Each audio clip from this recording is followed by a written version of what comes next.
Bonjour, nous allons ici faire quelques petites pistes de correction à partir de vos compositions en prenant quelques exemples qui ont été tirés de copies de vos camarades. Vous avez donc tous traité du thème des médias et de l'information, même si vos sujets étaient un petit peu différents. Il y en aura donc pour tout le monde et vous verrez que vous arriverez à vous retrouver très bien, quel que soit le sujet que vous aurez eu, puisque le thème est identique.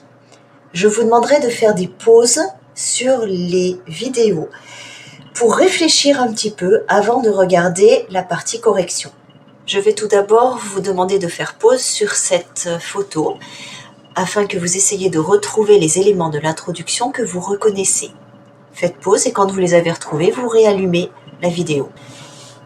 Ainsi, dans cette image, vous voyez dans un premier temps une tentative pour présenter le sujet, puis en jaune, la problématique qui est posée, et enfin, en dessous, les 3 temps qui correspondront aux 3 parties du sujet. Je vous laisse maintenant faire une pause sur cette diapositive afin de réfléchir un peu à l'introduction que vous avez sous les yeux, et vous redémarrez la vidéo dès que vous avez quelque chose à en dire. Vous remarquerez que l'information et l'opinion publique ne sont pas définies dans la partie sujet. La problématique est bien posée. En revanche, nous ne savons pas quel est le plan qui sera suivi par cet élève en 3 parties. Ici, vous avez à nouveau affaire à une introduction. Je vous laisse faire pause pour la lire et redémarrer la vidéo quand vous avez réfléchi à la partie dans laquelle on est de l'introduction. Vous aurez donc observé que nous sommes dans la première partie, c'est-à-dire celle qui permet d'entrer dans le sujet et de le définir. Regardez bien, les différents mots du sujet sont bien définis. Puis, à la fin, dernière phrase, être de plus en plus informé signifie-t-il être bien informé? Nous avons bien entendu là la problématique. Vous avez maintenant ici un extrait d'une partie, donc d'un paragraphe de l'argumentation. Faites une pause, lisez, réfléchissez et redémarrez la vidéo. Vous remarquez que le paragraphe est assez bref et surtout, l'argumentation n'est pas construite. On nous parle des acteurs de l'information plus nombreux, on ne sait pas quels sont ces acteurs. On nous parle de réseaux sociaux, des forums, mais ils ne sont pas cités. On nous parle d'informations synthétisées, mais il n'y a aucun exemple. On nous parle de l'information fragmentée, horizontale, sans définir ce qu'est l'information fragmentée et horizontale. Là encore, lisez ce paragraphe, réfléchissez et redémarrez la vidéo quand vous avez réfléchi. Ici, en revanche, l'argumentation est construite.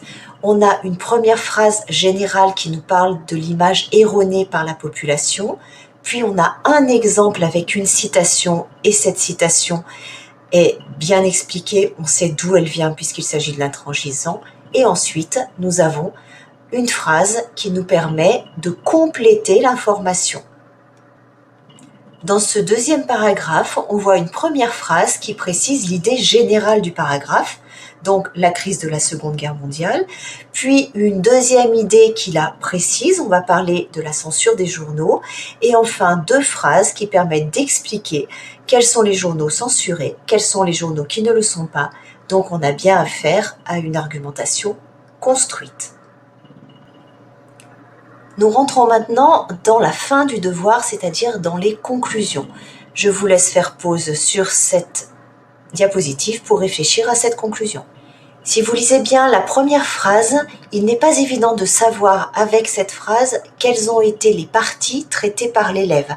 Ça veut dire que la première partie de la conclusion est mal construite.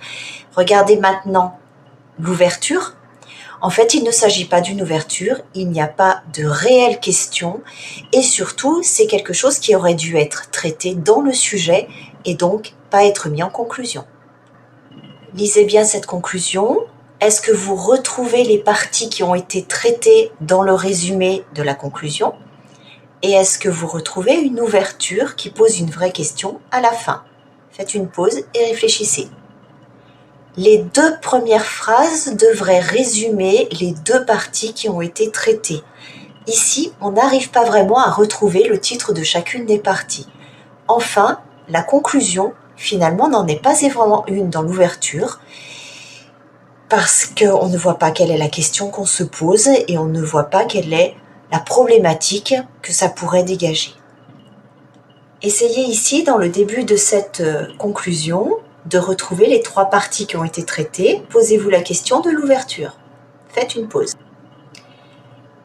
Même si la partie résumée a été faite en une seule phrase, on retrouve les 3 parties qui ont été traitées par l'élève dans son argumentation. Quand on regarde l'ouverture, on a une vraie question, on a une vraie problématique qui pourrait donner lieu à une nouvelle composition. C'est donc une bonne ouverture. Ici, on retrouve au début de la conclusion la partie résumée dans laquelle les parties telles qu'elles ont été traitées par l'élève sont à peu près résumées. Penchez-vous sur la question de l'ouverture, faites une pause et réfléchissez. Est-ce que cette ouverture en est une? Est-ce qu'il y a une nouvelle question qui est posée? Est-ce que ça pourrait donner lieu à une nouvelle problématique, à une nouvelle composition? Ici, la réponse est non. En fait, il s'agit simplement d'explications sur quelque chose qui n'a pas été dit dans l'argumentation, mais qui n'apporte pas de nouvelles questions. Donc ce n'est pas ce qu'il faut faire pour une ouverture.